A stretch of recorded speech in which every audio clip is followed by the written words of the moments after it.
సుస్వాగతం. ఈ రోజు ఎంతో సంతోషకరమైన రోజు. టీజీపీఎస్సీ ద్వారా ఎంపికైన 1473 మంది అభ్యర్థులు తమ అపాయింట్మెంట్ ఆర్డర్స్ ఈ రోజు అందుకోవడం ఎంతో ఆనందంగా ఉంది. ఈ రోజు నియామక పత్రాలు అందుకుంటున్న వారిలో 605 మంది residential school society principals, physical education టీచర్లు కాగా 659 మంది వివిధ ఇంజనీరింగ్ డిపార్ట్మెంట్లో నియమితులైన అసిస్టెంట్ ఎగ్జిక్యూటివ్ ఇంజనీర్స్, 147 మంది అగ్రికల్చర్ ఆఫీసర్స్ మరియు 64 మంది లైబ్రేరియన్లు కావడం ఎంతో సంతోషదాయకం. ఈ నియామక పత్రాలు అందుకునే వారందరికీ నా హృదయపూర్వక అభినందనలు. మీ అందరి కళ్ళల్లో ఆనందం, ఉత్సాహం చూస్తుంటే ఎంతో కాలంగా పెండింగ్లో ఉన్న ఫలితాలు ప్రకటించేలా చేసి మీ అందరికీ నియామక పత్రాలు అందించి మీ అందరి ఇళ్లలో దసరా పండుగను ముందుగానే జరుపుకునేలా చేసిన మన ముఖ్యమంత్రి వర్యులకు కృతజ్ఞతలు తెలియజేయాలి. ఇక్కడ ఒక విషయం చెప్పాలి. రాష్ట్రంలో నూతన ప్రభుత్వం ఏర్పడగానే ఉద్యోగాల కల్పనకు ప్రథమ స్థానం ఇచ్చింది. గౌరవ ముఖ్యమంత్రి గారు పెండింగ్లో పడిన నియామకాలపై అనేక సార్లు సమీక్షించి న్యాయ వివాదాల సత్వర పరిష్కారానికి పలు చర్యలు తీసుకోవడంతో వెంటనే అపాయింట్మెంట్ ఆర్డర్స్ ఇవ్వగలుగుతున్నాము. రాష్ట్రంలో నూతన ప్రభుత్వం ఏర్పడిన 3 నెలలలోపే 30,000 పోస్టులు భర్తీ చేయటం ప్రభుత్వ చిత్తశుద్ధికి నిదర్శనం.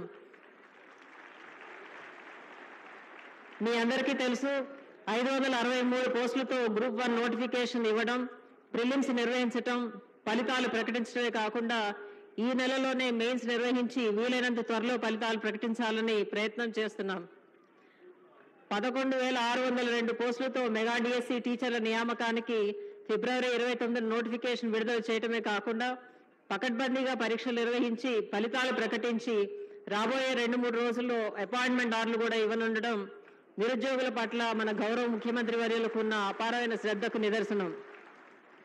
ఈ రోజు నియామక పత్రాలు అందుకుంటున్న ప్రతి ఒక్కరికి హృదయపూర్వక శుభాకాంక్షలు, అభినందనలు. మీరందరూ బాగా పనిచేసి ప్రజలకు సేవ చేయడంతో పాటు ప్రభుత్వానికి మంచి పేరు తీసుకురావాలని ఆశిస్తూ ముగిస్తున్నాను. జై హింద్.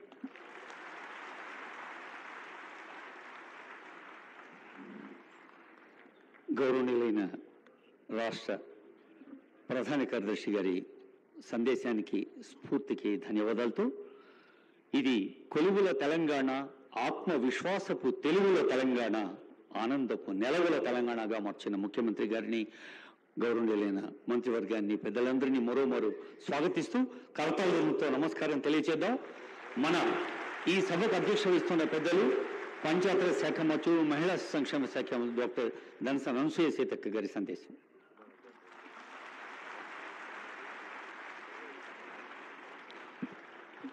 చాలా రోజులుగా మీరందరూ ఎదురు చూస్తున్నటువంటి కొలువులు అపాయింట్మెంట్ ఆర్డర్స్ రూపంలో మీకు అందరినీ ఈరోజు ప్రజాపాలకుడు, మరి గౌరవనీయులు మన ముఖ్యమంత్రి శ్రీ రేవంత్ రెడ్డి గారి ఆధ్వర్యంలో వారి చేతుల మీదుగా ఈరోజు మరి assistant engineers RWS and PR, అదేవిధంగా agriculture officers, physical education teachers and librarians, టోటల్గా మరి 1473 మంది ఈరోజు మరి అపాయింట్మెంట్ ఆర్డర్స్ తీసుకుంటున్న మీ అందరికీ కూడా శుభాకాంక్షలను తెలియజేస్తూ, వేదిక మీద ఉన్నటువంటి పెద్దలందరూ కూడా, మా మంత్రివర్గ సోదరులు, ఇతర పెద్దలు, పత్రికా మీడియా సోదరులు, మన డిపార్ట్మెంట్ హెడ్స్ అందరికీ కూడా హృదయపూర్వక నమస్కారాలు, ధన్యవాదాలు తెలియజేస్తా ఉన్నాను. చాలా రోజులు నా దగ్గర కూడా మన వాళ్ళు వచ్చి ఎప్పుడు ఇస్తారని చెప్పడం జరిగింది.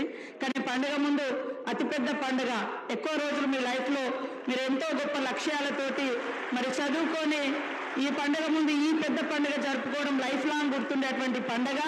మిమ్మల్ని అందరినీ కూడా నేను ఒకటే రిక్వెస్ట్ చేస్తా ఉన్నా, మరి ఎన్నో లక్ష్యాలతో మీరు చదువుకొని ఈ పొజిషన్లకు వస్తున్నారు. ఎంతైతే చదువుకునేటప్పుడు నిబద్ధతతో, నిజాయితీతో, అంకిత భావంతో పని చేయాలని లక్ష్యాన్ని పెట్టుకుంటారో ఆ లక్ష్యానికి మరి చేరువగానే మనం పనిచేస్తే లైఫ్ లాంగ్ ప్రజలకు గుర్తుండిపోతాం. మనం ఆ రిటైర్మెంట్ అయ్యేటప్పుడు వెనకాల చూసుకుంటే ఏం కనపడదు, మధ్యలో సాలరీస్ రావచ్చు, రకరకాలుగా ఏమైనా ఉండొచ్చు పోవచ్చు. కానీ అంతిమంగా మనం పనిచేసే ప్రాంతంలో మీదైన శైలిలో మీ యొక్క మార్పు ఉండే విధంగా మరి మనసు పెట్టి పనిచేయండి, కష్టపడి పనిచేయండి. ఈ ప్రజాపాలకునికి, ప్రజాపాలనకు మంచి పేరు తీసుకురండి. లైఫ్ లాంగ్ ప్రజలలో, గ్రామాలలో నిలబడే విధంగా మరి మీ యొక్క నాణ్యత ప్రమాణాలతో కూడినటువంటి డ్యూటీస్ చేసి మంచి వర్క్స్ చేసి అవి చూసినప్పుడల్లా ఆ వర్క్ ఆ బిల్డింగ్ ఏదైనా కావచ్చు చూసినప్పుడే పలానా అధికారి ఉన్నప్పుడు మాకు ఈ పని చేసిండు అనేటువంటి గుండెల్లో గుర్తుండిపోయే విధంగా పని చేయండి. అది మాత్రమే మనల్ని స్వాస్థ్యంగా ప్రజలకు గుర్తించే విధంగా చేస్తుంది. ఏది కూడా ఉండదు స్వాస్థ్యం, కానీ మనం ప్రజలకు చేసిన పని మాత్రమే ఉంటుంది. కాబట్టి ఈరోజు సీఎం రేవంత్ రెడ్డి గారు ప్రజాపాలకుడిగా ఉంటూ మరి అనేక చిక్కుముడులన్నీ కూడా విడదీస్తూ ఎవరికి వాళ్లకు ఉద్యోగ అవకాశాలు కల్పిస్తూ పెండింగ్ లో ఉన్న వాటిని కూడా క్లియర్ చేస్తూ ఈ రోజు పండుగ ముందు కొలువుల జాతర అద్భుతంగా నిర్వహిస్తున్నందుకు వారు ఈ టైం ఇచ్చి మనకు ఈ యొక్క అపాయింట్మెంట్ ఆర్డర్స్ అన్ని కూడా మీకు అందిస్తున్నందుకు వారికి ప్రత్యేక ధన్యవాదాలు తెలియజేస్తూ మీ దసరా ముందు మన గౌరవ ముఖ్యమంత్రి గారి కానుకగా 2022 సంవత్సరంలో నోటిఫికేషన్ స్టార్టింగ్ లో అంటే 2022 డిసెంబర్లో నోటిఫికేషన్ ఇచ్చి దాని పక్కన పడితే ముఖ్యమంత్రి గారు బాధ్యత చేపట్టిన తర్వాత ఒక్కొక్కటి న్యాయపరమైన సలహాలు కానీ పరిష్కారాలు చూసుకుంటూ ఇవాళ దాదాపు 50,000 వరకు ఫిలప్ చేసుకుంటూ ముందుకు పోతున్న తరుణంలో మీ అందరూ కూడా ఈరోజు దసరా ముందు మీ ఇంజనీర్గా అపాయింట్మెంట్ ఆర్డర్ వారి చేతుల మీద తీసుకుంటున్న సందర్భంగా మీ అందరూ కూడా ఒక రిక్వెస్ట్ చేస్తున్నాం. ఈ ప్రభుత్వం చెప్పిన విధంగా ఖాళీలను భర్తీ చేస్తూ ఇంకా ఎన్ని ఖాళీలు అన్ని భర్తీ చేసుకుంటూ జాబ్ క్యాలెండర్ కూడా ముఖ్యమంత్రి గారు రిలీజ్ చేసి దానికి తోడు మిగతా 20-30 లక్షల మంది యువకులు చదువుకున్న వాళ్ళు ఉన్నారు. వారికి ఏం చేయాలి? గత 10 సంవత్సరాలు ఉన్న తెలంగాణలో ఏమైనా ఆలోచించడం అప్పుడున్న ప్రభుత్వం. కానీ గౌరవనీయులు మన ముఖ్యమంత్రి గారు స్కిల్ యూనివర్సిటీ అని ఈరోజు పెద్ద క్యాంపస్ తీసుకుని సంవత్సరానికి 10,000 మంది ఆనంద్ మహేంద్ర అని ప్రముఖ యూనివర్సిటీకి దాని చైర్మన్ గా పెట్టి స్కిల్ యూనివర్సిటీతో పాటు మీ అందరూ కూడా ఇంజనీరింగ్ చదువుకున్న సబ్జెక్ట్ నాలెడ్జ్ ఉంటుంది, కానీ మీ ప్రాక్టికల్ లేక మీరు సెలెక్ట్ కాలేకపోతుంది. 2-3 లక్షల ప్రభుత్వ ఉద్యోగాలు ఫిలప్ చేయడమే కాదు, ప్రతి నిరుద్యోగికి ఉపాధి కల్పించాల లక్ష్యంతో స్కిల్ యూనివర్సిటీ ఏర్పాటు చేసే ఆలోచనతో ముందుకు పోతున్న మా ముఖ్యమంత్రి గారికి, మా మంత్రివర్గానికి, మా ప్రభుత్వానికి మంచి పేరు వచ్చే విధంగా మీ అందరికీ ఎప్పుడేస్తున్న ఇంజనీర్లు అంటే ఒక రోడ్ వేసి ఒక బ్రిడ్జ్ కట్టేసి ఒక కాలువతో ఇంజనీర్లు కాదు. మీరు కట్టే పని, మీరు చేసే పని నాణ్యత ఉన్నదా లేదా, 24 గంటలు మీరు ఏ పని చేసినా దాన్ని క్వాలిటీ మెయింటైన్ చేస్తూ అది రాత్రైనా సరే పని జరిగే సమయంలో మీరు అక్కడ ఉండాలి. అసిస్టెంట్ ఇంజనీర్ ముఖ్యం. డీలు ఈల కంటే అసిస్టెంట్ ఇంజనీరే క్వాలిటీ చెక్ చేసేవాడు.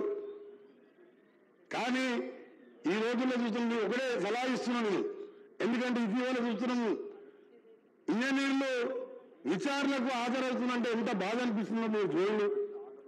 సార్ మోక్షమండలం విశ్వేశ్వరరావు లాంటి భారతరత్న అలాంటి ఇంజనీర్ పుట్టిన ఈ దేశంలో గత ప్రభుత్వం చేపట్టిన అనాలోచిత కార్యక్రమాలు, వాళ్ళు ఇచ్చిన సలహాలు పక్కన పెట్టి ముఖ్యమంత్రి చీఫ్ ఇంజనీర్గా మారిపోతే ఇవాళ కట్టిన 3 ఏళ్లకే మేడిగడ్డ లాంటి బ్యారేజీలు కుంగిపోతే 70 ఏళ్ల కింద సాగర్ డ్యామ్ కట్టి అప్పుడు క్రేన్ లేవు, టెక్నాలజీ లేదు, పెద్ద పెద్ద బండరాళ్ళు పాలమూరు లేబరు బండరాళ్ళతో డ్యామ్ కడితే ఇప్పటికి ఎక్కడ గీత కూడా పడలే.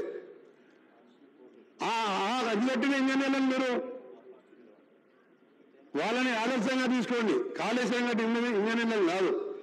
మీ అందరికీ మళ్ళా చెప్తున్నాను నువ్వు, ఎందుకంటే ఆయన అప్పుడు చెప్పేవాడు అంతా నేనే మొత్తం ఇంజనీర్ నేనే ఈ ప్రపంచంలోనే వింటా అన్నాడు. కుంగిపోయిన తెల్లారేమన్నాడు, ఒక పోలీస్ ఆఫీసర్ స్టేట్మెంట్ ఇప్పించినాడు, ఇదే విద్రోహ చర్య అన్నాడు. ఆఖరికి బయటపడ్డది. విద్రోహ చర్య అయితే బాంబులు పెడితే పైకి లేస్తుంది కానీ కిందికి పోతుంది ఎక్కడన్నా. అలాంటివి చేసి ప్రజలని మోసం చేసి 1,50,000 కోట్లు ఖర్చు పెట్టి ఆ భారం మన మీద మోసిపోయింది. అందుకని మీ ఇంజనీర్లకు మీకు సలహా ఇస్తూ మీకు మాకు కూడా మాది ఎమ్మెల్యే అయినా మినిస్టర్ అయినా ముఖ్యమంత్రి మన ముఖ్యమంత్రి గౌరవనీయులు 10 ఏళ్లలో ప్రతిరోజు ఆదివారం లేదు శనివారం లేదు ప్రతిరోజు హైదరాబాద్ ఉంటే సెక్రటరియట్కి వస్తారు, ఇంటి దగ్గర ఉంటే ఎవరైనా కలుస్తారు. గత ముఖ్యమంత్రి గారు 10 ఏళ్లలో 10 సార్లు కూడా సెక్రటరియట్ రాలే. అంటే పనిచేసే ప్రభుత్వానికి మాటల ప్రభుత్వాన్ని చేయండి. మీది ఉదాహరణ తీసుకోండి. ఇంజనీర్లది 2022 అంటే 3 ఏళ్ళు అయింది మీకు ఎగ్జామ్ కండక్ట్ చేసి. ఇవాళ అపాయింట్మెంట్ ఆర్డర్లు అది కూడా కాంగ్రెస్ ప్రభుత్వం వచ్చింది కాబట్టి ఇంకా లేకపోతే ఇంకా 5 ఏళ్ళు పెండింగ్ ఉంటుండే మీకు. రేపు పొద్దున కేటీఆర్ గారు అంటారు, ఇక కేటీఆర్ గారు ట్విట్టర్లో పెడతాడు, మేము అంతా రెడీ చేసాం ఆర్డర్లు ఇచ్చినట్టాడు. మీకు వచ్చి 10 ఏళ్ళు అయింది. మా ముఖ్యమంత్రి గారు ఏ ఆర్డర్ ఇచ్చినా మీరే చేసినామంటారు. నువ్వు 2 ఏళ్ల కింద అంటే 3 ఏళ్ల కింద ఎగ్జామ్ పెట్టి 2 ఏళ్ళు అధికారం ఉన్నావు కదా, అప్పుడు ఎందుకు ఈ పరిష్కరించలే? చిన్న చిన్న సమస్యలు ఎందుకు పరిష్కరించలే? ఇలా R&Bలో చూస్తున్నాను నేను మినిస్టర్గా 10 నెలలకెళ్ళి 5 మండలాలకు అసిస్టెంట్ ఇంజనీర్ ఉంటాడు. ఇలా 156 మంది సెలెక్ట్ చేసుకున్నాం. 8 డేస్కి వెళ్ళి NACలో ట్రైనింగ్ కూడా ఇచ్చేసినాం. ఇక్కడ R&B వాళ్ళు ఉన్నారా మన ఇంజనీర్లు? మీకు అందరూ 8 డేస్కి వెళ్ళి ట్రైనింగ్ అయిపోయిందా? ఓరియంటేషన్ క్లాసెస్ తీసుకున్నాం కదా, మీరు కూడా దగ్గర ఉండి మీకు ట్రైనింగ్ ఇప్పించినాం కదా. మన ఆంధ్రప్రదేశ్ ఉండి ఇంజనీర్గా ఉండి సివిల్ ఇంజనీర్గా ఉండి IAS వచ్చిన దేశంలో మొట్టమొదటి IAS ఆఫీసర్ ఇంజనీరింగ్కి వెళ్ళి IAS వచ్చిన ఆయన ఒక్కరికే, అది ఫస్ట్ అండ్ లాస్ట్. ఆయనను కూడా పిలిపించి మీకు ట్రైనింగ్ ఇప్పించినాం. అందుకని మీ అందరూ కూడా మరొకసారి బెస్ట్ ఆఫ్ ద చెప్పకు. మీరు పనిచేసే వాళ్ళకి డ్యూటీ కాదు, మాకు కూడా టైమింగ్స్ ఏం లేవు. మినిస్టర్కైనా సీఎం గారైనా ఎమ్మెల్యే అయినా అర్ధరాత్రి ఎవరు వచ్చినా మేము లేచి పనిచేస్తాం. మీ ఇంజనీర్స్ కూడా ఎప్పుడెప్పుడో ఒక్కడ వర్క్ నడుస్తున్నా ఆ సైట్ ఇన్స్పెక్షన్ చేస్తూ క్వాలిటీ చెక్ చేస్తూ 1:2, 2:4, 1, 1.5, 3 ఆ రేషియో కూడా మేము చూడాలి. ఎందుకంటే కట్టినప్పుడే కొట్టుకుపోతున్నాయి. ఆ క్వాలిటీ చెక్ చేయనంత వరకు మనం అనగాదు. ఇంజనీర్ అంటే దేశాన్ని నడిపించేది ఇంజనీర్లు. ఫ్లైట్లో ఇంజన్ అయినా, ట్రైన్ ఇంజన్ అయినా, రోడ్లు వేసినా, బ్రిడ్జ్ కట్టినా, ఇరిగేషన్ కెనాల్ కట్టినా దేశానికి వెన్నుముక లాంటి వారు ఇంజనీర్లు. అందుకనే ఇంజనీర్ల మీద బాధ్యత ఎక్కువ ఉంది. Public health and municipal engineering, tribal welfare, R&B, అదేవిధంగా అగ్రికల్చర్ డిపార్ట్మెంట్లో అగ్రికల్చర్ ఆఫీసర్లు, టీచర్స్లో ఫిజికల్ ఎడ్యుకేషన్ టీచర్స్, అదేవిధంగా లైబ్రరియన్స్, వివిధ శాఖలకు సంబంధించి కొన్ని 2017లో నోటిఫికేషన్ ఇస్తే ఇంకొన్ని 2 సంవత్సరాల క్రితం నోటిఫికేషన్లు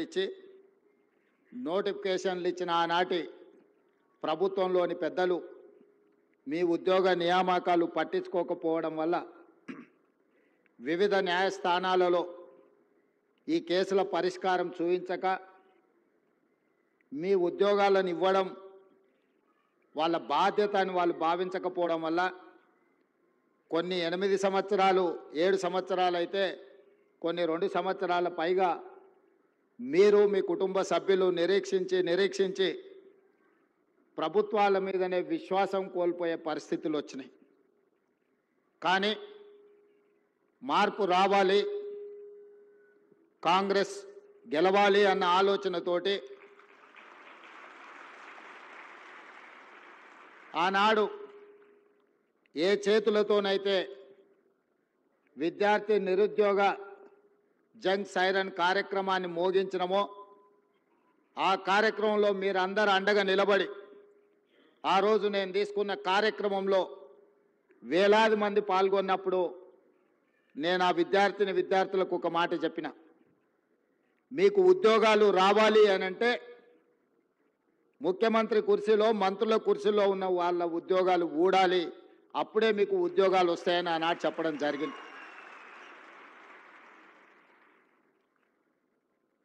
మా మాట మీద ఉన్న నమ్మకంతో మీరందరూ కష్టపడి తండాలలో, గూడాలలో, మారుమూల పల్లెల్లో మీ తల్లిదండ్రులను, మీ కుటుంబ సభ్యులను, మీ నాయనమ్మ తాతలను, మీ అమ్మమ్మల్ని, తాతల్ని అందరినీ ఈ ఒక్కసారి మా కోసం ఓటేయండి, ఇది మా భవిష్యత్తు, మా భవిష్యత్తులో మేము ఆనందంగా ఉండాలి అని అంటే ఈ ఒక్కసారి మేము అడిగినట్టుగా ఓటేయండి అని చాలామంది విద్యార్థులు గ్రామాలలో కాంగ్రెస్ పార్టీ కార్యకర్తలు, నాయకులు కాకపోయినా వాళ్ళకంటే ఎక్కువగా శ్రమించి ఇల్లు తిరిగి మా కాంగ్రెస్ పార్టీ శాసనసభ్యులను ఆనాడు గెలిపించడం జరిగింది.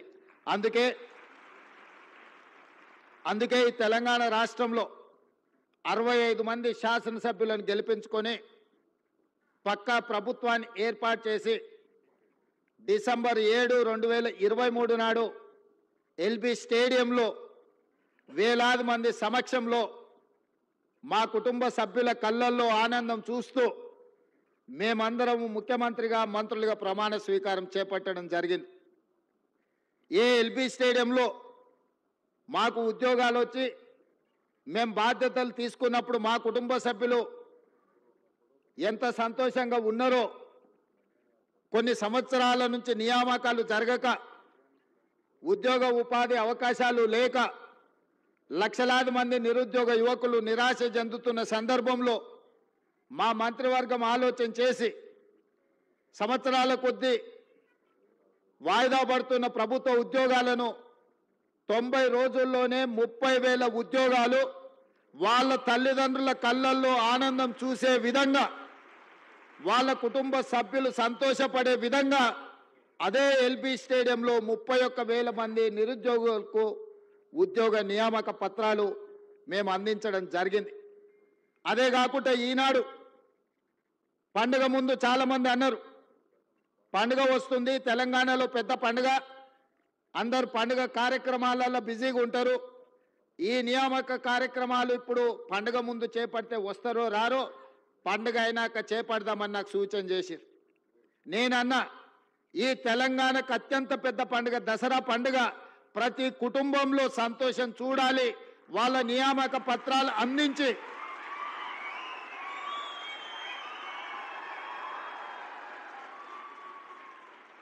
1635 మందికి ఉద్యోగ నియామక పత్రాలు అందించడం ద్వారా ప్రతి వాళ్ళ కుటుంబాలలో ఏ విధంగా అయితే మనకు బాధ్యత వచ్చినప్పుడు, పదవులు వచ్చినప్పుడు మన కుటుంబ సభ్యులు సంతోషపడ్డారో, ఇవాళ వాళ్ళకు కూడా ఉద్యోగ నియామక పత్రాలు ఇస్తే వాళ్ళ తల్లిదండ్రులు కూడా అంతే సంతోషంగా దసరా పండుగ చేసుకుంటారు, వాళ్ళ కళ్ళల్లో ఆనందం చూడాలి.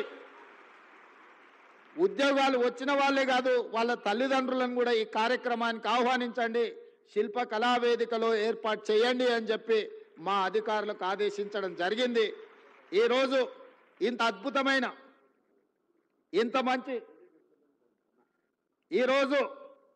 ఇంత మంచి కార్యక్రమం, నేను చాలా సభలు సమావేశాలు మీకు తెలుసు వెళ్తుంటాను. ఆ సభలలో సమావేశాలలో సంతోషంతో కొట్టే చప్పట్లు, లేకపోతే కూలీకి వచ్చిన వాళ్ళు కొట్టే చప్పట్లకు తేడా నేను గుర్తిస్తా. ఇవాళ మీరు కొడుతున్న చప్పట్ల వెనుక మీ సంతోషం, మీ కుటుంబ సభ్యుల యొక్క ఆనందం కొట్టొచ్చిన కనిపిస్తుంది. ఎందుకంటే ఏళ్ల కొద్దీ నిరీక్షించే మీ కళ ఈరోజు సాకారం కాబోతుంది. ఈ కళ సాకారం కాబోతున్న వేళ మీ ఆనందాన్ని చప్పట్ల ద్వారా వ్యక్తపరుస్తున్న సంగతి ఈ వేదిక మీద ఉన్న నాకు స్పష్టంగా అనిపిస్తుంది. మిత్రులారా, మీ అందరికీ నా సూచన ఒక్కటే, ఈ తెలంగాణ రాష్ట్రం ఆషామాషిగా రాలే. ఈ తెలంగాణ రాష్ట్రం మీలాంటి వేలాది లక్షలాది మంది విద్యార్థిని నిరుద్యోగ యువకులు ఉద్యమాలు చేసి వందలాది మంది పిల్లలు ఆత్మ బలిదానాలు చేసుకుంటే రాష్ట్రాన్ని తెచ్చుకున్నాం. ఆ రాష్ట్ర సాధనలో ఇంధనంగా పనిచేసిందే నిరుద్యోగ సమస్య. తెలంగాణ వెనుకబాటుతనం, తెలంగాణను వెనుక వేయబడ్డది. తెలంగాణ పునర్నిర్మాణంలో తెలంగాణ బిడ్డలు భాగస్వాములు కావాలన్న ఆలోచనతోటి లక్షలాది మంది విద్యార్థులు యూనివర్సిటీలు వదిలి ఉద్యమ బాట పట్టి తెలంగాణ రాష్ట్రాన్ని సాధించుకున్నాం. ఆ సాధించుకున్న తెలంగాణ రాష్ట్రంలో ఈరోజు తెలంగాణ భవిష్యత్తును తీర్చిదిద్దడానికి మీరందరూ ఈరోజు ప్రతిన చేయబోతున్నారు. ఈ తెలంగాణ నిర్మాణంలో మీరు భాగస్వాములు కాబోతున్నారు. ఇది బాధ్యత. ఇది బాధ్యతనే కాదు, ఇది ఒక భావోద్వేగం. నేను ప్రతి ఉద్యోగ నియామకాల సందర్భంగా నేను చెప్తున్నా, ఇది ఉద్యోగం కాదు, ఇది భావోద్వేగం.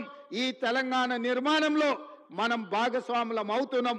ఏ విధంగా అయితే ముఖ్యమంత్రి నాకు ఒక భావోద్వేగమో, ఏ విధంగా అయితే లక్షలాది మందికి రాని అవకాశం ఈరోజు నాకు ముఖ్యమంత్రి వచ్చిందో, ఈరోజు ఇంజనీర్లుగా మీకు కూడా లక్షలాది మంది విద్యార్థులు పోటీ పడితే మీరు ఎన్నికైనరు. మీ బాధ్యతను మీరు మరవద్దు. ఈ ఉద్యోగాన్ని ఉద్యోగంలాగా కాకుండా భావోద్వేగంగా భావించండి. ఈ తెలంగాణ నిర్మాణంలో మీరు భాగస్వాములు కాబోతున్నారు. తెలంగాణ భవిష్యత్తు నిర్మాణంలో ఈ ఇంజనీర్లదే కీలకమైన బాధ్యత. పెద్దలు కోమటిరెడ్డి వెంకటరెడ్డి గారు చెప్పినట్టు మీరు బాధ్యతాయుతంగా వ్యవహరించండి. ఎవరిని ఆదర్శంగా తీసుకోవాలో మీ కళ్ళ ముందలో ఉన్నాయి. బాక్రానంగల్ డ్యామ్ నుంచి నాగార్జున సాగర్, శ్రీశైలం, శ్రీరామ్ సాగర్ వరకు పండిత్ జవహర్లాల్ నెహ్రూ గారి సమయంలో మొదటి ప్రధానమంత్రి కట్టిన ప్రాజెక్టులు ఎన్ని వర్షాలు, వరదలు, తుఫాన్లు, ఉప్పెనలు వచ్చినా నిటారుగా నిలబడి ఆ నాణ్యత అక్కడ కళ్ళ ముందు కనిపిస్తుంది. ఆ రోజు సాంకేతిక నైపుణ్యం లేదు, ఈ యంత్ర సామాగ్రి లేదు. మనుషులనే పెట్టి సంవత్సరాల కొద్దీ అక్కడ క్యాంపులేసి అక్కడ కూర్చొని నిర్మాణం చేసి ఇవాళ ఈ తెలంగాణను నిర్మించడం జరిగింది.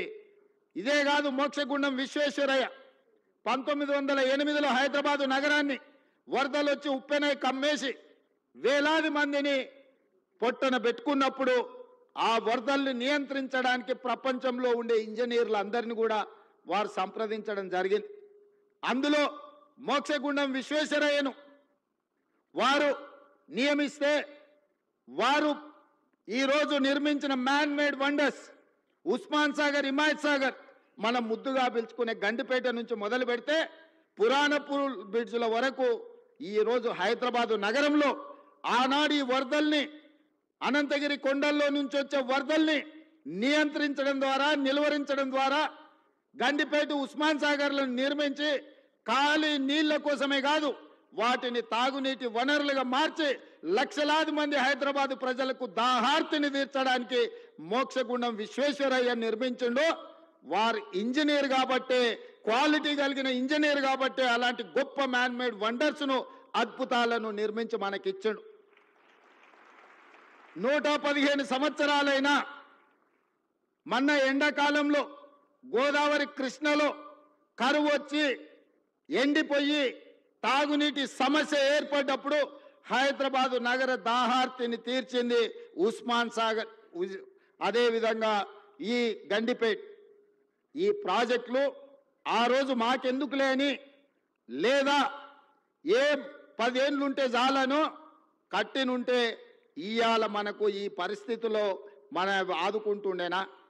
ఇవాళ మీరు ఆలోచన చేయండి. అద్భుతమైన నిర్మాణాలు ఆనాడు కట్టిన ఇంజనీర్లు, ఉస్మానియా యూనివర్సిటీ కావచ్చు, లేకపోతే హైకోర్టు కావచ్చు, ఉస్మానియా హాస్పిటల్ కావచ్చు, ఈరోజు నడుస్తున్న అసెంబ్లీ కావచ్చు, ఇట్లా చెప్పుకుంటూ వెళ్తే హైదరాబాదులో అద్భుతమైన నిర్మాణాలు ఏవైతున్నాయో ఈ హైదరాబాద్కి ఒక చారిత్రాత్మకమైన కట్టడాలను అందించి 100 సంవత్సరాలు ఈ కాలాన్ని తట్టుకొని నిలబడ్డ చార్మినార్ లాంటివి ఇంజనీర్లు కట్టబట్టి, నాణ్యత ఉండబట్టే ఇవాళ అవన్నీ ఉన్నాయి.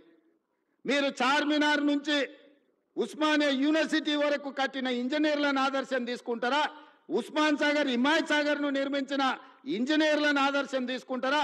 నాగార్జున సాగర్, శ్రీశైలం, శ్రీరామ్ సాగర్ కట్టిన ఇంజనీర్లను ఆదర్శంగా తీసుకుంటారా? నిజాం సాగర్ను కట్టిన ఇంజనీర్లను ఆదర్శంగా తీసుకుంటారా? నిజాం షుగర్ నిర్మించిన ఇంజనీర్లను ఆదర్శంగా తీసుకుంటారా? లేకపోతే కాళేశ్వరం కట్టిన వాళ్ళని ఆదర్శంగా తీసుకుంటారా? మీరు ఆలోచన చెయ్యండి. ఈ ప్రభుత్వం వచ్చినాక గత 10 ఏళ్లలో నిర్మించినవి ఏవైనా సరే ఎక్కడికైనా వెళ్దాం. ఇవాళ మాటలు మాట్లాడుతున్న మంత్రులకు నేను సూటిగా సవాలు విసురుతున్నా. మీరు కట్టిన డబుల్ బెడ్రూమ్ ఇండ్ల దగ్గరికి పోదామా? మీరు వేసిన రోడ్ల దగ్గరికి పోదామా? మీరు నిర్మించిన అమరవీరుల స్తూపం దగ్గరికి వెళ్దామా? ఈరోజు మేము కూర్చుంటున్న సచివాలయానికి మీరు వస్తారా? లేకపోతే 1,00,000 కోట్లు ఇప్పటికే కాంట్రాక్టర్లకు బిల్లులు చెల్లించిన కాళేశ్వరం, మేడిగడ్డ, సుందిల, అన్నారం బ్యారేజ్ల దగ్గరికి వెళ్దామా? మీరే కడితిరి, మీరే మింగుతిరి, మీరు ఉండగానే కూలిపాయి. ఇప్పటికీ డిపిఆర్ లేదు, డీటెయిల్ ప్రాజెక్ట్ రిపోర్ట్ లేకుండా ఒక చిన్న గుడిసేసుకున్నా ఇవాళ రేపు మనం ఒక మేస్త్రిని పిలిచి, అయ్యా 2 అర్రల గుడిసే వేయదలుచుకున్నా కట్టెలు ఎంత పడుతుంది, సొప్పు ఎంత పడుతుంది, ఒకవేళ స్లాబ్ వేయదలుచుకుంటే సిమెంట్ ఎంత పడుతుంది, స్టీల్ ఎంత పడుతుంది, కంకర ఎంత పడుతుంది, ఖర్చు ఎంత అవుతుందని మనం అంచనా వేసుకుంటాం. ఒక్క అర్ర ఇల్లు కట్టుకోవాలన్నా, చిన్న పాండప పెట్టుకోవాలన్నా ఒక ప్రాజెక్టు రిపోర్ట్ తీసుకుంటాం మనం, అవునా?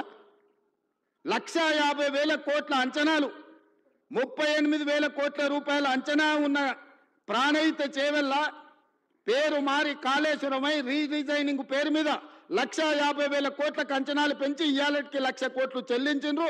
3వ టీఎంసీకి ఇంకా పనులు పూర్తి కాలేదు. ఇంకా రిజర్వాయర్ల విషయంలో కొండపోచమ్మ, మల్లన్న సాగర్ గురించి ఈరోజు వాళ్ళు మాట్లాడుతున్నారు. మల్లన్న సాగర్లో ఈరోజు నిపుణులు చెప్తున్నారు, జియోలాజికల్ సర్వే ఆఫ్ ఇండియా వాళ్ళు అది ఎక్కడైతే నిర్మించిందో భూమిలో వర్టికల్ ఒక చీలిక ఉన్నది. 50 టీఎంసీల నీళ్లు నింపిన రోజు అది కుంగిపోయి భూకంపం వచ్చి ఊర్లే తుడిచిపెట్టకపోతాయని చెప్పి వాళ్ళ సాంకేతిక నిపుణులు నివేదిక ఇచ్చారు. గత ప్రభుత్వం ఏ రోజు కూడా 15 టీఎంసీల కంటే ఎక్కువ నీళ్లు నింపలేదు. అట్లాంటి ప్రాజెక్టు మీద 1,00,000 కోట్లు ఖర్చు పెట్టి ఇవాళ కాళేశ్వరం కట్టినామని చెప్పి మాట్లాడుతున్నారు. నేను ఒకటే అడుగుతున్నా, ఈరోజు జరిగిన ప్రాజెక్టులో జరిగిన కమిషను ఈరోజు సాంకేతిక నైపుణ్యం మీద కొంతమేరకే విచారణ చేస్తుంది. బెస్ట్ సాంకేతిక నిపుణులను నియమిద్దాం. మీరు ఎక్కడ కట్టినరు, ఎట్లా కట్టినరు, దీని వెనకాల ఉన్న మర్మం ఏందో ఆలోచన చేద్దాం. ఈ గత 10 ఏళ్లలో జరిగిన నిర్మాణాలు మీరు ఏదైనా తీసుకోండి, మీ ఊర్లో కట్టిన చెక్ డ్యాములు తీసుకోండి, మీ ఊర్లో వేసిన రోడ్లను తీసుకోండి, మీ పల్లెల్లో కట్టిన డబుల్ బెడ్రూమ్ ఇళ్లను తీసుకోండి, లేకపోతే చిన్న చిన్న గ్రామ పంచాయతీ కార్యాలయాలు నిర్మిస్తే కూడా గత 10 ఏళ్లలో ఏం పనులు చేసిరో మీరు ఒక్కసారి చూడండి.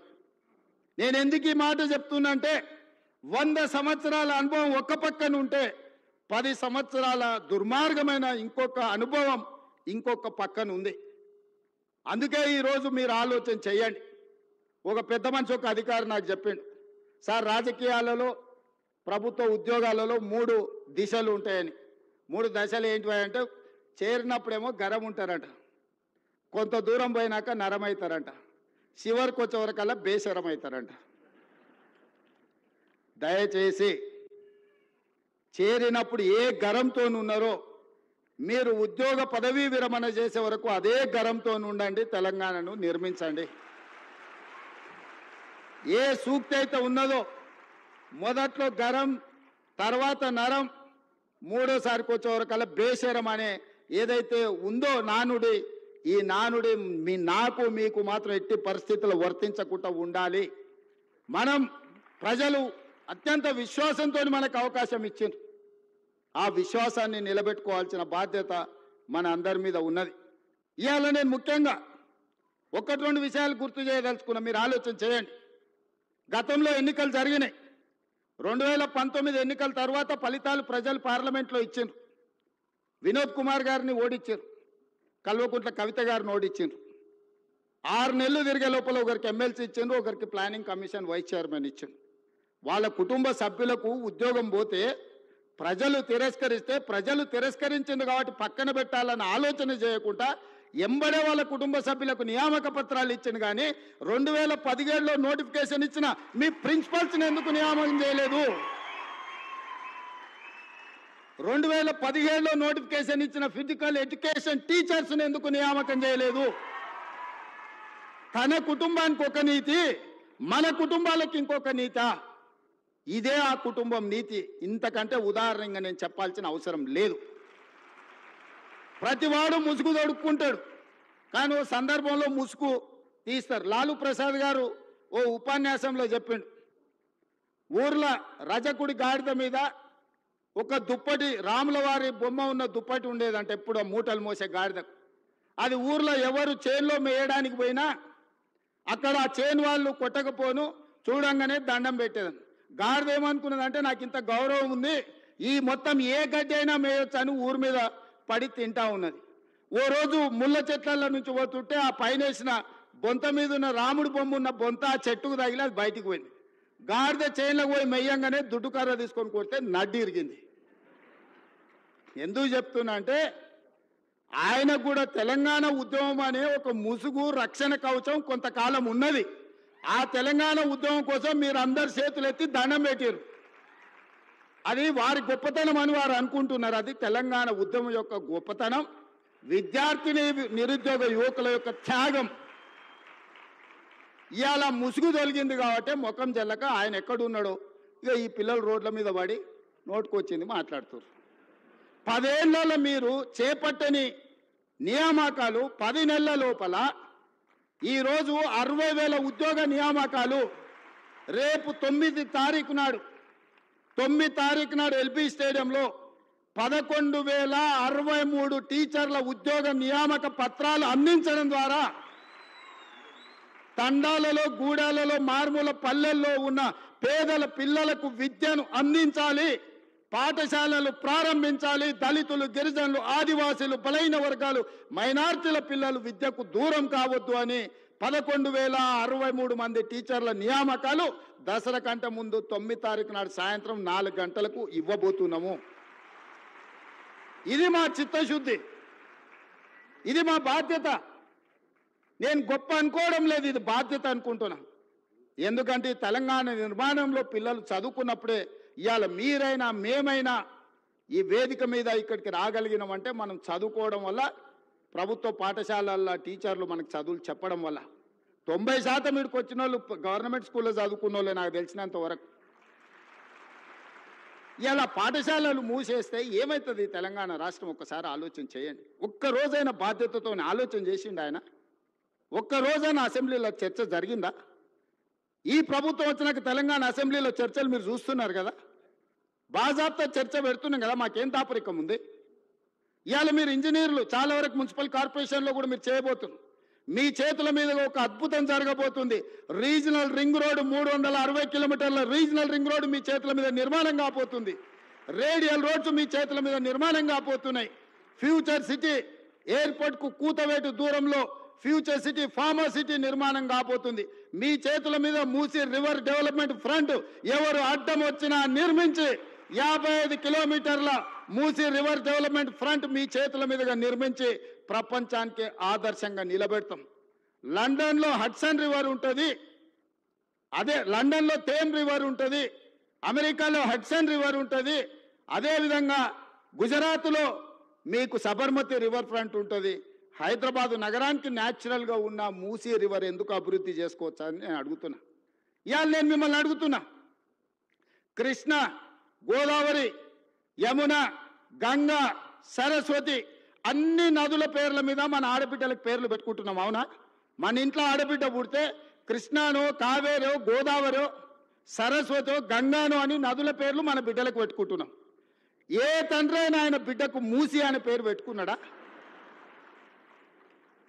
ఇన్ని నదుల పేర్లు, పవిత్రమైన నదుల పేర్లు మన ఆడబిడ్డలకు పెట్టుకున్నప్పుడు మూసి అనే రివర్ పేరు ఏ తండ్రి అయినా బిడ్డకు పెట్టుకున్నాడా? ఎందుకు పెట్టుకోలే? ఆ మూసి కంపు కొడుతుంది కాబట్టి, మూసి మురిగిపోయింది కాబట్టి, మూసిలో విషం చిమ్ముతున్నది కాబట్టి, ఆ విషము, ఆ కంపు, ఆ మురికి మా బిడ్డల పేర్లు పెట్టుకోవద్దని తల్లిదండ్రులు ఏదైతే అనుకుంటున్నారో ఆ మూసి మురికిని ప్రక్షాళన చేయాలనుకుంటున్నా నేను. ఆ మూసిని నిర్మాణం చేయాలనుకుంటున్నా నేను. ఎందుకు యమున, సరస్వతి, గంగా, కావేరి పేర్లు పెట్టుకున్నప్పుడు మూసి అనేందుకు మన బిడ్డలకు పెట్టుకోకూడదు? ఆ మూసిని అద్భుతంగా నిర్మించినప్పుడు తప్పకుండా తల్లిదండ్రులు వాళ్ళ బిడ్డల పేర్లు మూసి అని పెట్టుకుంటారు. అంత అద్భుతమైన నిర్మాణం మనం చేసుకుందాం. నిర్మాణ క్రమంలో మల్లన్న సాగర్లో 14 ఊర్లను ఖాళీ చేసి 60,000 ఎకరాలు మల్లన్న సాగర్లో ల్యాండ్ ఎక్వేషన్ జరగలేదా? కొండ పోచమ్మలో జరగలేదా? రంగనాయక సాగర్లో ల్యాండ్ ఎక్వేషన్ జరగలేదా? నాగార్జున సాగర్ నిర్మించినప్పుడు ల్యాండ్ ఎక్వేషన్ జరగలేదా? శ్రీశైలంలో మా కొల్లాపూర్ మునిగిపోతే 92 జీవో ఇచ్చి ఇప్పటికి ఇంకా ఉద్యోగాలు ఇవ్వని కేసులు పెండింగ్ ఉన్నాయి. శ్రీశైలం కట్టినప్పుడు నిర్వాసితులు కాలేదా? ఇవాళ మూసి నిర్మాణం చేస్తే కూడా కొన్ని వేల మంది, 5,000 మందో 10,000 కుటుంబాల్లో నిర్వాసితులు అయితే నిర్వాసితులను ఎట్లా ఆదుకోవాలో సలహా చెప్పండి అని నేను అడుగుతున్నా. ఈరోజు భూసేకరణ జరిగేటప్పుడు, మూసి నిర్మాణానికి భూమి తీసుకునేటప్పుడు మల్లన్న సాగర్ల భూ నిర్వాసితులను నువ్వు పోలీసులతో కొట్టించి, గుర్రాలతో తొక్కించి కొట్టినావు కదా. ఇవాళ వాళ్ళందరినీ హక్కున పెట్టి చేర్చుకోవడానికి అధికారులను ఇళ్ళు పంపించి వాళ్ళకి డబుల్ బెడ్రూమ్ ఇల్లు ఇచ్చి, తొవ్వ ఖర్చులకి 25,000 ఇచ్చి వాళ్ళకు ఉద్యోగ ఉపాధి అవకాశాలు కల్పించడానికి నేను ఏర్పాట్లు చేస్తున్నాను. ఇదేమన్నా తప్ప? వాళ్ళ పిల్లలు వాళ్ళు మూసీలో బతికినరు, మురికిల్లే బతికిను, మురికిల్లే చచ్చిపోయారు. రేపు వాళ్ళ పిల్లలు కూడా ఆ మురికిల్లే పెరిగి మురికిల్లే చచ్చిపోయి మురికిల్లే ఉండాలన్న వాళ్ళు. ఆ మూసీలు ఉన్న వాళ్ళకు మంచి జీవితం ఉండొద్దా? వాళ్ళ పిల్లలు చదువుకోవద్దా? వాళ్ళు బాగుపడొద్దా? వాళ్ళందరినీ బాగు చేసే బాధ్యత ప్రభుత్వం తీసుకుందామని నేను చెప్తున్నా.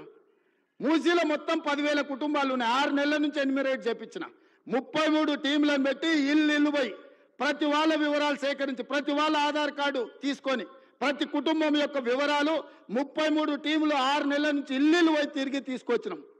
ఇప్పుడు అవేర్నెస్ ప్రోగ్రాంలో గోడ మీద మార్కింగ్ చేస్తున్నాం. ఇక్కడి వరకు మూసి రివర్ బెడ్ ఉన్నది, ఆ పైన బఫర్ జోన్ ఉన్నది, ఇక్కడి వరకు వీటిని తొలగించాల్సి వస్తే మీకు నష్టపరిహారం ఇస్తామని చెప్పి మూసీలో గుడిసెలు వేసుకున్న వాళ్ళకి డబుల్ బెడ్రూమ్ ఇల్లు ఇచ్చి ఆత్మగౌరవంతో బతకడానికి తరలిస్తున్నాం. బఫర్ జోన్లో ఉన్న వాళ్ళని ఏ విధంగా ఆదుకోవాలనో ఆలోచన చేస్తున్నాం. ఇవాళ మీరందరూ సలహా ఇవ్వండి, వాళ్ళకి నష్టపరిహారం ఎట్లిద్దామో చెప్పండి. 1,00,000 కోట్లు కాళేశ్వరంలో కాలబెట్టినావు కదా, నువ్వు కట్టిన కాళేశ్వరం కూలి సచ్చింది కదా, 1,00,000 కోట్లు ఆడ పోసినావు. 5-10 వేల కోట్లు మూసీలో ఉన్న పేదోళ్లకు మంచి ఇండ్లు కట్టించి, మంచి పాఠశాలలు కట్టించి, ఆ పిల్లలకు మంచి ప్లే గ్రౌండ్ ఇచ్చి, మంచి విద్యను నేర్పిస్తే వాళ్ళు భవిష్యత్తుకి పునాదులు అవుతారు. వాళ్ళ బాగు కోసం కష్టపడదాం. ఆ పనిలో మీ ఇక్కడున్న ఇంజనీర్లు భాగస్వాములు గాండి అని చెప్పి నేను మిమ్మల్ని అడుగుతున్నా. వాళ్ళు మనోళ్ళే, నాకు తెలియదా? 20 ఏళ్ళు నేను కూడా పబ్లిక్ లైఫ్లో ఉండొచ్చిన. జిల్లా పరిషత్ మెంబర్ నుంచి ముఖ్యమంత్రి వరకు వచ్చిన. ఓసారి జడ్పీటీసీ, ఓసారి ఎమ్మెల్సీ, 2 సార్లు ఎమ్మెల్యే, ఓసారి ఎంపీ, ఈరోజు ముఖ్యమంత్రి. 20 ఏళ్ళు పేదోళ్ళ మధ్యలోనే తిరిగిన కదా, ఉన్నా కదా. పేదోడి దుఃఖం నాకు తెలియదా? ఇల్లు కూలితే ఎంత బాధ ఉంటుందో తెలియదా? వాళ్ళందరినీ ఎట్లా ఆదుకుందామో చెప్పండి, నష్టపరిహారం ఎట్లిద్దామో చెప్పండి. నువ్వు 7 లక్షల కోట్లు అప్పు చేసినావు, వాళ్ళ కోసం ఇంకో 10,000 కోట్లు ఎట్లయినా చేసి తీసుకొచ్చి వాళ్ళకి ఇద్దాం. మీరు మింగింది ఆపితే చాలు వాళ్ళకి ఇవ్వడానికి. ఏందుంది అందులో? 1000 ఎకరాల ఫామ్ హౌస్ ఉంది, 2 కోట్లు 3 కోట్లు ఎకరం ఉంది. ఇవాళ 2-3 వేల కోట్లు నువ్వు పండుకునే కానే ఉంది కదా కేసీఆర్. నీ పార్టీ ఆఫీస్ ఖాతాలో 1,500 కోట్లు ఉన్నాయి. నువ్వు పార్టీ పెట్టినాడు 15 రూపాయలు లేవు నీ దగ్గర. 1,500 కోట్లు నీ ఖాతాలకు పైసలు వచ్చినాయి. ఎట్లా వచ్చినాయి? ఈ పేదోళ్ళ త్యాగం కాదా?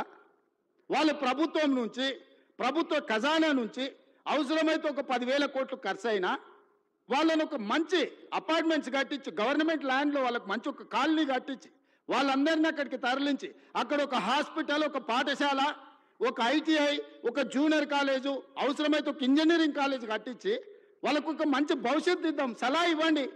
చదువుకోలేదా? అమెరికాలో పోయి చదువు వచ్చిన అంటాడు ఈ సన్నాసి. ఆ పిల్లలు చదువుకోనికే దారి చూపించే తెలియదా?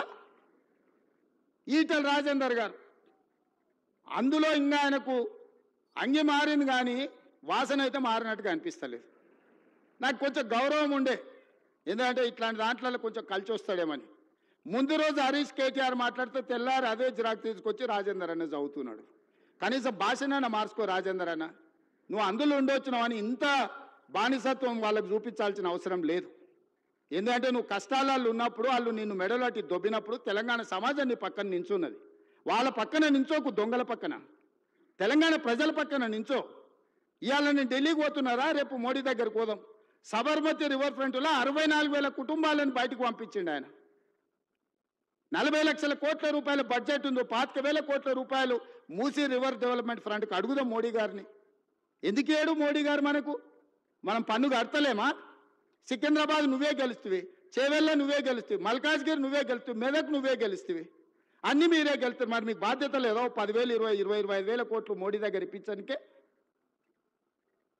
నేను ఎందుకు చెప్తున్నా అంటే, బాధ్యత రహితంగా కొంతమంది ఏం చేసినా తప్పు పట్టాలి, కాళ్ళలో కట్టె పెట్టాలి. ఒక్కటే కార్యక్రమం, మేము ఇన్ని రోజులు దోసుకున్నాం, వీడి పైసలు పెట్టి పనిచేస్తే తెలంగాణ బాగుపడితే వాళ్ళ దోపిడీ కొట్టొచ్చినట్టు కళ్ళకు కనిపిస్తుంది. 100 ఏళ్ల గురించి నేను చెప్పిన, సాగర్ గురించి, లేకపోతే శ్రీశైలం గురించి 10 ఏళ్ళు వీలు కట్టినవి చెప్పిన. ఇప్పుడు ఒక 10 ఏళ్ళు మనం చేసే నిర్మాణము, రీజనల్ రింగ్ రోడ్ కానీ, రేడియల్ రోడ్స్ కానీ, 4th సిటీ కానీ, మూసీ కానీ, సిటీలో ఫ్లైఓవర్లు కానీ, మెట్రోలు కానీ, ఇవన్నీ పూర్తయితే ఈ 10 ఏళ్ళు వాళ్ళు ఏం దోపిడీ చేసి తిన్నారో ప్రజలకు తెలుస్తుందని ఎట్టి పరిస్థితుల్లో అడ్డం పడాలి. 600 అయినా దీన్ని ముందుకు సాగనీయొద్దని అంటారు. ఇక ప్రతోడు బయలుదేరుతాడు. రోజు మీరు కూడా చూసింటారు, నా మీద పోవాలి బుల్డోజర్, నా మీద పోవాలి అంటాడు. హరీష్ రావు, కేటీఆర్, వీళ్ళందరూ ఎన్ని కొనాలా మీకోసం బుల్డోజర్లు? యాడుండే అసలే మీరు 7 లక్షలు అప్పు చేసి రాష్ట్రాన్ని దివాళి తీస్తారు. మీకోసం యాడ్కెళ్ళి కొనాలి నేను? వాళ్ళని ఏం లేదబ్బా, ఒకటే వస్తే మూసి అంచుపంచునున్న వాళ్ళకి, నా దోస్తులకు అందరికి ఒకటే సూచన, పట్టుకొని 1 వారం రోజులు ఆనే కూర్చోబెట్టురు మూసీలో. ఏమొద్దు, వాళ్ళని ఒక వారం ఆడు ఉండమనుండ్రి. ఇట్లొచ్చుడు అట్లా ఓవుడు కాదు, స్టేజ్ల మీద క్యాట్ వాక్ చేసినట్టు వచ్చి ఇట్లొచ్చి వెళ్ళిపోయినట్టు కాదు. ఒక 1 వారం రోజులు హరీష్ రావును, కేటీఆర్ను, రాజేందర్ను ఆ మూసి అంచున పేదోళ్ళు ఉన్న కాడ ఒక 1 వారం వాళ్ళ నాడు ఉంచుర్రి. వాళ్ళ కష్టాలు తెలుస్తాయి, వాళ్ళకి ఏం మేలు చేయాలనో వాళ్ళకి అర్థమవుతుంది. కాబట్టి ఇక్కడ వచ్చిన ఇంజనీర్లకు ముఖ్యంగా రేపు జిహెచ్ఎంసీలో కానీ ఇక్కడ సిటీలో సర్వీస్లో చేరబోయే వాళ్ళు మీ కర్తవ్యంగా పెట్టుకోండి. రేపు గొప్పగా మీ సర్వీస్లో మేము రీజనల్ రింగ్ రోడ్ వేయగలిగినాము, మేము రేడియల్ రోడ్ వేయగలిగినాము, మేము మూసి నిర్మించినాము, హైదరాబాద్ నగరంలో మెట్రోను మేము నిర్మించినామని చెప్పుకునే విధంగా గొప్పగా పనిచేయండి. ప్రభుత్వం మీకు అండగా నిలబడుతుంది. ప్రభుత్వం మీకు ఏం కావాలన్నా సహకరిస్తుంది. ఈ ప్రభుత్వం మనది. ఈ ప్రభుత్వం ఎవరితో కాదు, మనం ఎవరికో చేస్తలేం. ఈ ప్రభుత్వము, ఈ రాష్ట్రం మన కుటుంబం. మన కుటుంబం కోసం మనం పనిచేసుకుంటున్నాం. మీ అందరి సహకారం ఉండాలి. మళ్ళొక్కసారి ఇక్కడికి వచ్చిన వాళ్లకు తెలంగాణ రాష్ట్ర ప్రజలందరూ కూడా దసరా శుభాకాంక్షలు తెలియజేస్తూ మీ అందరి దగ్గర సెలవు తీసుకుంటున్నా.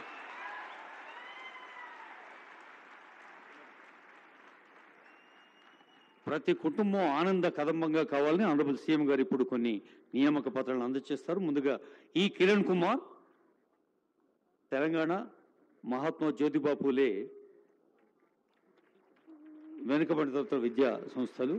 ఈ కిరణ్ కుమార్ తర్వాత Jalagam Kotesh, residential education institute సంబంధించిన జలగం కోటేష్.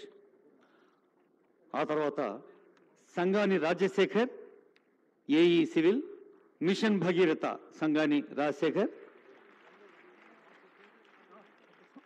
ఆ తర్వాత public health AE civil B Venkata Reddy గారు.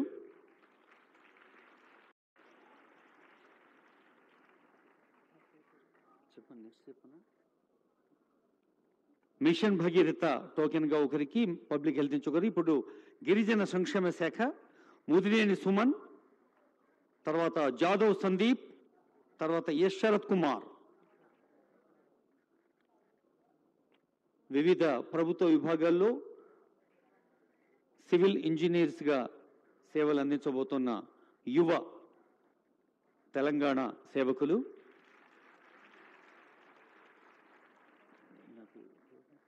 తర్వాత పంచాయతీరాజ్ నుంచి కేటీ నాగరాజు, ఎన్ శివకుమార్.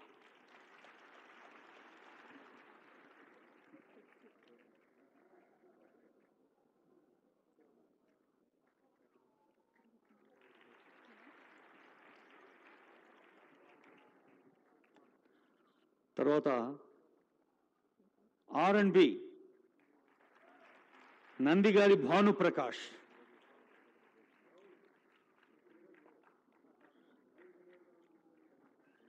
మీరు దృశ్యాన్ని చూస్తూ చప్పట్లు కూడా మర్చిపోతున్నారు.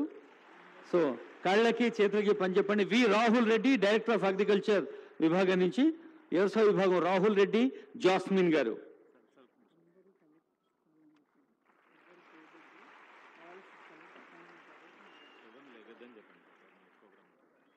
తర్వాత ఇంటర్మీడియట్ విద్యా విభాగం నుంచి బండా శంకర్ గారు.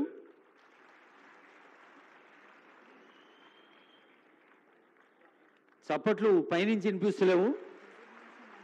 మహేష్ వర్మ గారు, కమిషనర్ టెక్నికల్ ఎడ్యుకేషన్. శంకర్ గారు లైబ్రేరియన్, తర్వాత మహేష్ వర్మ లైబ్రేరియన్. వ్యవసాయ విభాగం రాహుల్ రెడ్డి, జాస్మిన్. తర్వాత వెటర్నరీ అండ్ యానిమల్ హస్బెండరీ ఏ అరుణ్ కుమార్ రెడ్డి గారు, వెటర్నరీ అసిస్టెంట్ సర్జన్. తర్వాత శేఖర్ జాదవ్ గారు పీఈటీ. ఫాతిమా బేగం గారు పీఈటీ.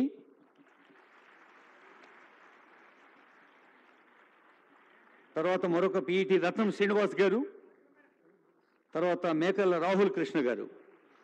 బహుశా ఇప్పుడు అందరికీ కలిసి ప్రతిధ్వనించేలా చప్పట్లు కొట్టి, ఇందాకే ముఖ్యమంత్రి గారు అన్నారు ప్రతి ఇంట దసరా పండుగ అని. ఎవరు దయచేసి అందరూ మీ సీట్లలో కూర్చోండి. అందరికీ అపాయింట్మెంట్ ఆర్డర్స్ ఇస్తాను. సీనియర్ ఆఫీసర్స్ యొక్క instructions. May I now request Sri Vikaraju IAS, Special Chief Secretary to Government Transport, Roads and Buildings, to propose vote of thanks.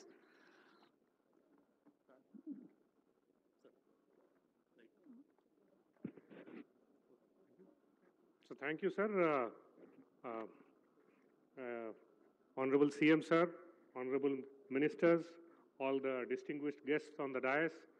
It's a very fortunate day for the state, sir, and for the youth of the state. Sir, thanks a lot for making it today here, sir.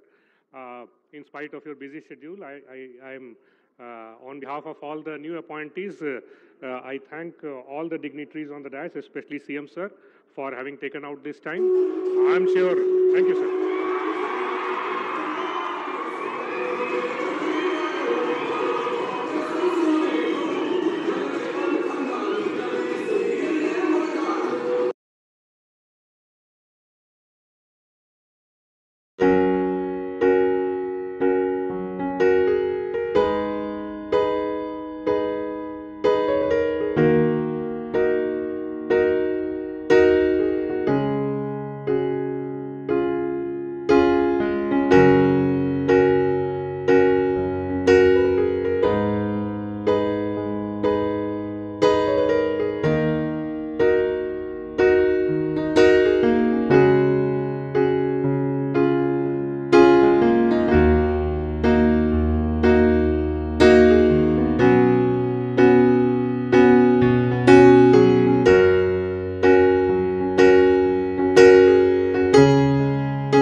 అతి తక్కువ సమయంలో మీ వ్యాపార సామ్రాజ్యాన్ని పెంచుకోవాలనుకుంటున్నారా? తక్కువ ఖర్చుతో ఎక్కువ publicity చేయాలనుకుంటున్నారా? అయితే ఇంకెందుకు ఆలస్యం? మీ జేఎన్టీవీ తెలంగాణ ఛానల్లో అతి తక్కువ ఖర్చుతో ప్రకటనలు ఇవ్వండి.